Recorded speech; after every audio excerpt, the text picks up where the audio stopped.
అనంతపురం జిల్లా కళ్యాణదుర్గంలో CM relief fund చెక్ను పంపిణీ చేశారు. ప్రజా వేదికలో నిర్వహించిన ఈ కార్యక్రమానికి ఎమ్మెల్యే అమిలినేని సురేంద్రబాబు హాజరయ్యారు. మొత్తం 38 మంది బాధిత కుటుంబాలకు 23,50,000 విలువైన చెక్ను అందజేశారు. అనారోగ్యంతో ఇబ్బందులు పడుతున్న పేదలకు ఈ సహాయం ఎంతో ఉపయోగపడుతోందని ఎమ్మెల్యే తెలిపారు. ప్రజలు ఆరోగ్యంపై శ్రద్ధ పెట్టాలని సూచించారు. ప్రభుత్వం ఎప్పుడూ ప్రజల పక్షాన ఉంటుందన్నారు.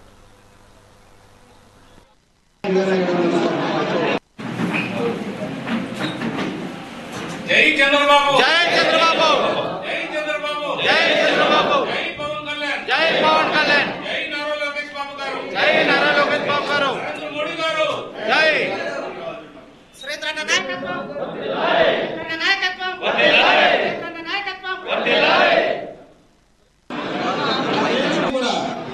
38 మంది లబ్ధిదారులు ఉన్నారు. 23.5 లక్షల రూపాయలతో ఇవన్నీ చెక్కులు ఇస్తున్నాం.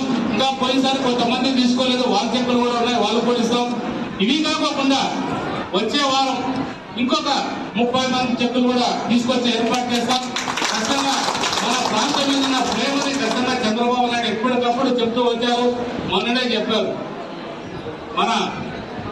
మన జిల్లాలో నిజంగా పవన్ కళ్యాణ్ గారు, చంద్రబాబు నాయుడు గారు, లోకేష్ బాబు గారు ముగ్గురు కూర్చొని కళ్యాణదుర్గ ప్రాంతం గురించి చర్చించి చాలా వెనుకబడిన ప్రాంతం మనం ప్రోత్సహించాలా, ముగ్గురు కూడా సమిష్టిగా ప్రోత్సహిద్దామని ఒక నిర్ణయానికి వస్తే నేను చెప్తున్నా. ఎందుకు ఎఫ్సీఆర్ఐ మీరు ఎన్ని మంది చేపిస్తే మీ జగన్ రెడ్డి దగ్గరికి ఎందుకు పోలే? మంచు కదా, ఎందుకు పోలే చెప్పండి మీరు అందరూ. ఆయన ఎందుకు పోయారు చంద్రబాబు నాయుడు గారి దగ్గరికి, అలాగే లోకేష్ బాబు దగ్గరికి?